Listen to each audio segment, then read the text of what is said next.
Geldi değil mi?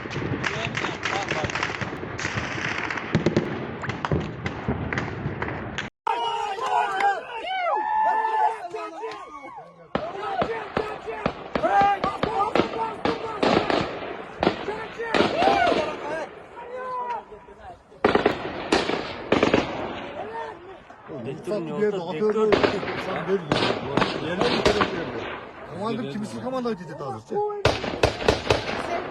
Молодец нахуй. O zaman korkutucu tartışıyor.